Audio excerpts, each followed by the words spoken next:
Fala pessoal, beleza? Tô aqui para gravar para vocês mais um vídeo, pessoal, que eu considero bastante importante.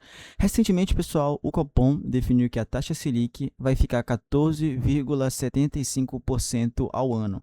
Mas eu quero mostrar para vocês aqui nesse vídeo o que isso muda na prática. Então, se você gosta desse tipo de conteúdo, já sabe, deixa seu like, se inscreve no canal. Recentemente, pessoal, eu bati 143 inscritos. Eu fico feliz aí, todo mundo que tem se inscrito, pessoal, todo mundo que tem dado uma força aí, acompanhado os conteúdos, eu agradeço de coração. Deixa seu like, se inscreve no canal que você não faz ideia do quanto que isso me ajuda, pessoal. Bora pro vídeo.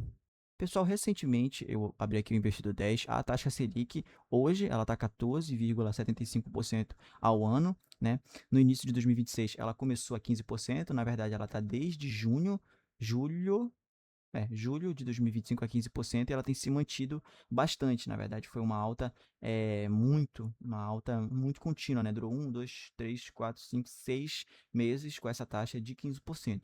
Mas, pessoal, o Copom ele definiu 0,25%, né? O Ibov, desde o início do ano, ela, na verdade, depois dessa decisão, ela caiu um pouquinho, né? Foi para menos 4.000 pontos, ou isso agregou um pouquinho também. Eu quero mostrar para vocês aqui, né, o year to date, o que isso acontece na prática. Bom, pessoal, na prática, com a redução da taxa Selic, eu vou colocar aqui no Coloquei aqui no Excalibur, porque eu gosto de pensar melhor digitando. Então, a gente vai ter um pensamento aqui, tá? No caso, eu não quero fazer um novo registro, vou editar aqui. No caso, o que acontece primeiro, pessoal? A renda fixa, tá? Ela rende menos. Por quê? Por um seguinte motivo, eu vou colocar aqui de branco tá bom?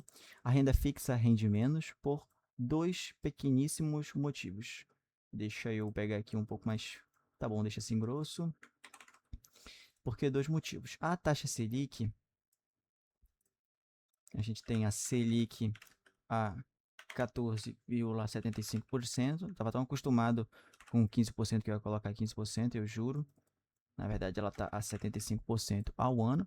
Mas a Selic, gente, para quem não sabe, ela é irmã de uma outra taxa, tá? No caso, a Selic, ela é irmã do CDI, tá?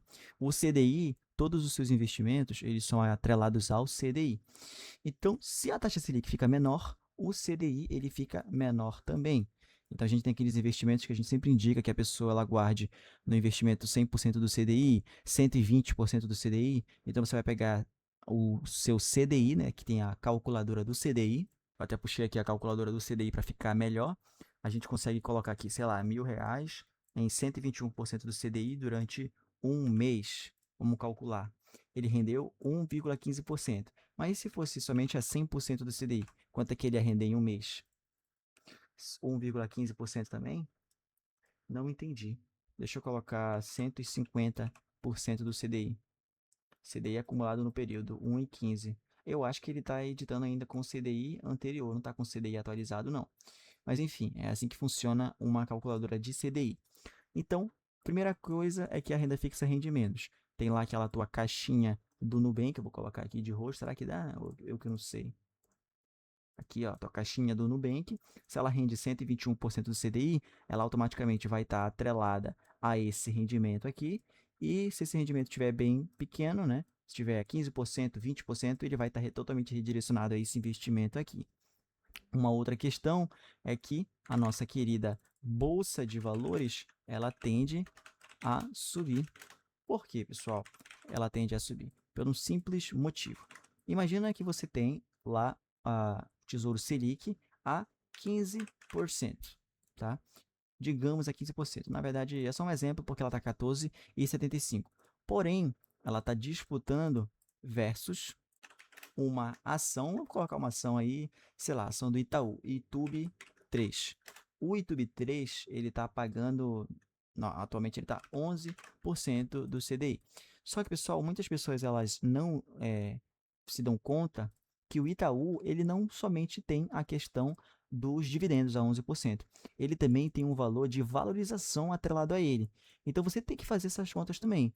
Vamos ver aqui quanto é que o Itube 3 ele tem rendido desde o início do ano. Desde o início do ano ele já rendeu 15%. E quanto será que ele já pagou de dividendo atualmente? Não foi muito mais que isso, não. Só que você tem o valor da valorização, que não é certeza, mais o valor dos dividendos. Então você tem 11% de dividendos mais 15%, deixa eu só pegar aqui, mais 15% de valorização. Então, será que compensa investir no Tesouro Selic mais a valorização de 15% mais os 11% de dividendos? Ah, Daniel, os dividendos eles não são certeza. Então, eu vou colocar aqui que é 8%, que é o que eu estou esperando. Daniel, a valorização também não é certeza, então eu não vou colocar 15%. Vamos dizer que todo ano ela rende 5%, ou seja, 13% de rentabilidade. Será que compensa o Itaú? Na verdade, cabe o estudo à empresa, né? Porque a gente não sabe se a empresa está investindo, se ela está crescendo, como é que ela está fazendo para crescer, se está normal o crescimento dela conforme os anos, o lucro por ação está projetivo, se está estabilizado para poder fazer o crescimento. Mais de 15% digamos que ainda vale a pena. Mas será que 14,75% já está valendo a pena? É algo a se pensar. Então a bolsa ela tende a subir para, claro, algumas ações, tá certo? Porque na prática o dinheiro entra nas ações, né, os preços sobem e as empresas elas ficam mais valorizadas, que é o caso que eu te falei aqui, especialmente o varejo, a construção e o setor de tecnologia, justamente pela questão de estar atrelado à Selic, né? Posteriormente a isso, a gente tem, obviamente, um crédito, tá? A gente tem um crédito mais barato. Por quê?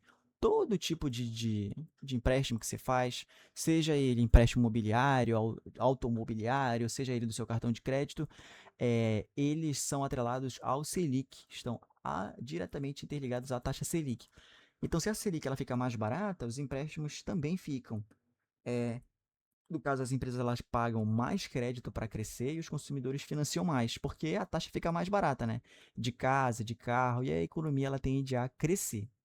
Alguns setores específicos também não é muito do meu feitio falar sobre isso, mas certos setores eles ficam mais aquecidos, né? Certos setores disparam, seja eles o da construção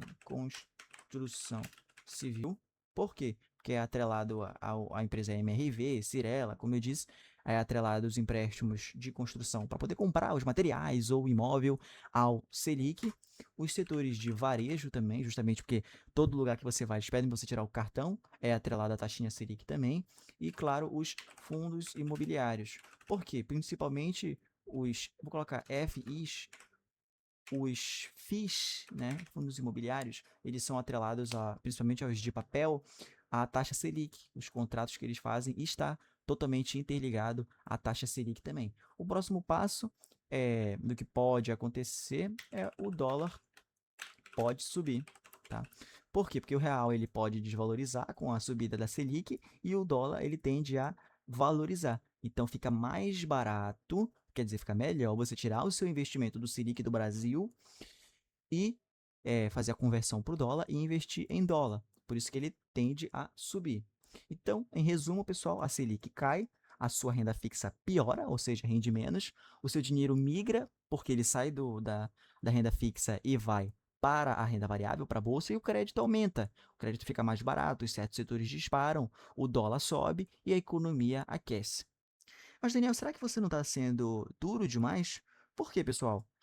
Foi só 25%, 0,25% por cento que abaixou a Selic.